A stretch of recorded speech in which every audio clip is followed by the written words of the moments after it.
भारतातला चालू वर्षीचा महाराष्ट्र केसरी कुस्ती स्पर्धेतला काश्य पदकाचा मानकरी पैलवान हर्षवर्धन लोमटे उजव्या पवित्र्यावरती अशी कुस्ती चालू झाली. पोलादी मनगटाला भेटली. एक नंबरचे पैलवान केशव गावडे म्हैसूर. आपण तयारीमध्ये राहायचं आहे.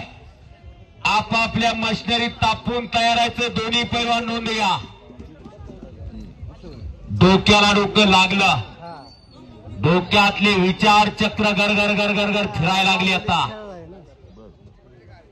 वस्ताद प्रदीप आटोळे यांच्याकडून मी कुस्ती निवेदक अनिकेत कदम माझ्यासाठी 200 रुपयाचं बक्षीस दिलेलं आहे.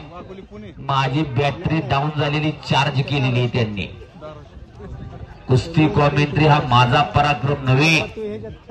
माझी मज वाचा झाली अनावर मज बोलवितो विश्वंभरा. भगवान परमात्मा त्या विधात्याच्या सत्तेशिवाय या भूतलावरती झाडाचं पान देखील हलत नाही. आपण तर निमित्त मात्र आहे. त्या विधात्याला कुस्ती वाढवायचे, त्या बजरंगबलीला कुस्ती वाढवायचे, परंतु महाबली हनुमंतराय मला बळ देतोय. या लाल मातीची सेवा त्या पलीकडे बराच वेळ झाला कुस्ती चालू आहे. अक्षय आणि राहुल. अक्षय राऊत राहुल गोरड अजून काही झालेलं नाही. कुस्ती करायची बरोबर. समोरून चड्डी पकडलेली अक्षयनं बगलेतून हात चढवलेला आहे. राहुल गोरड आक्रमक झालेला आहे. दरम्यान कुस्ती कडेला पुन्हा मधोमध ते कुस्ती आहे अशी.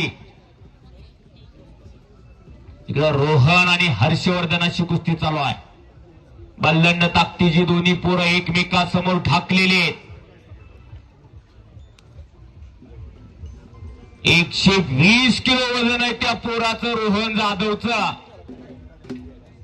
आणि 97 किलो वजन गटातला चॅम्पियन हर्षवर्धन. काय तब्येतीत बघा की जरा त्या पोराच्या रोहन जाधवकर बघून वाटत नाही का आपल्या घरात एक असला असावं असं. त्या सगळं डेअरीकडे घालायचं. हो आणि फेसा सकट डेअरीला आणि बच्ची टाळ्या टाळ्या टाळ्या टाळ्या तरी करायला. या जोडीत अशी कुस्ती पाहायला मिळणं क्वचितच. जे कुस्तीतले जाणकार आहेत त्यांना माहितीये. सुंदर छरी टांग लावली होती लोमटेनं आणि कब्जा घेतला हर्षवर्धन लोमटेनं. रोज कुस्त्या चालू, धूमधडाका चालू त्या दोघाचाही. अखरी आणि पंचाचा निर्णय.